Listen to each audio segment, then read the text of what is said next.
got back to rainy England from Portugal, which was a lot of fun despite another disappointing day too.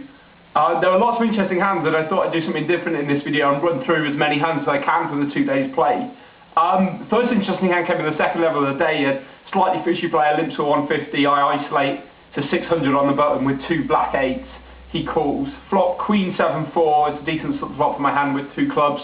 He checks about 850, he calls. Turn is a 5 of clubs for a 3rd club on the board. He checks, I check behind for pot control. River is a 10 of clubs, a 4th club on Queen 7-4, 5-10. He instantly leads out for 3,200, which is about the size of the pot that I go into the tank.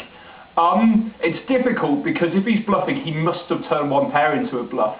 On a board of Queen 7-4, 5-10, even a straight draw on the flop must be a pair, so it can only be a one pair turned into a bluff type hand. On the other hand, what helps me is the 2 different things. On the turn when the 3rd club came, he rechecked his hand, which is so often a sign of an offsuit hand rather than a suited one. And the other thing that helps me, of course, is the size of the bet, because it just polarises his range to so much and really is repping only the ace of clubs. So I pulled out the call, and it was right, and he actually tabled Queen Jack of hearts, so he's turned the top pair into a bluff. So things got off good to a good start. That was very pleasing. Things slowed down for about 3 hours, and the only really thing that happened was that slightly fishy player was replaced by a massive fish, who, footnote, actually went on to win the tournament, which is quite amazing. But anyway, he seemed to play really badly on the first day. I'd established quite a good dynamic against him, isolating him a lot in position, and it just felt like he was ready to stand up to me. So when he raised to 1600 on the cut-off and I found kings on the small blind, it was pretty sweet.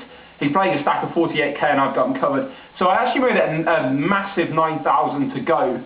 He thought for ages. At one point he had chips to raise and he eventually passed, which obviously was really gutting. The best hand I had all day against a fish I've established a dynamic against, and I wasted it, which was really gutting. And looking back, I think it's one of my worst mistakes, because it's quite cowardly in a way to make it 9,000. Cowardly because it's going to make things a lot easier to play pre-flop and on the flop.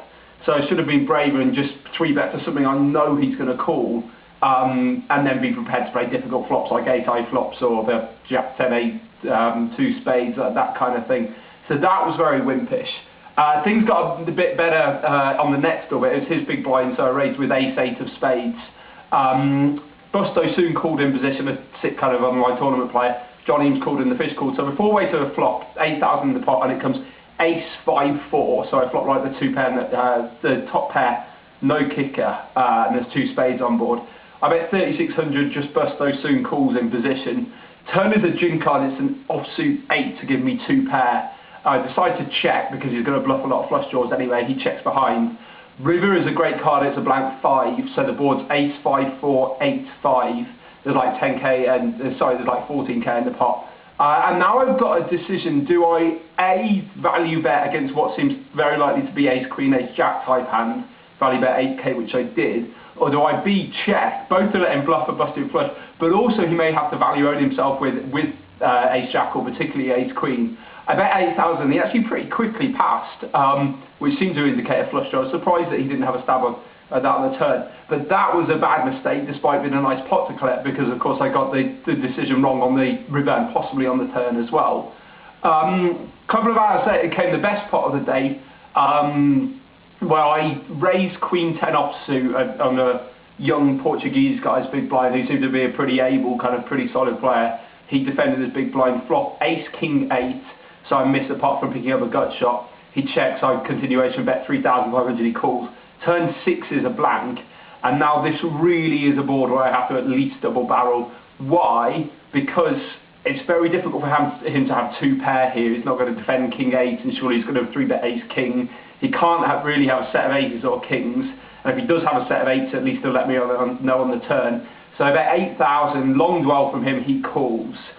River Queen, which does of course give me a pair, but that is irrelevant because I can't be winning with the 3rd pair.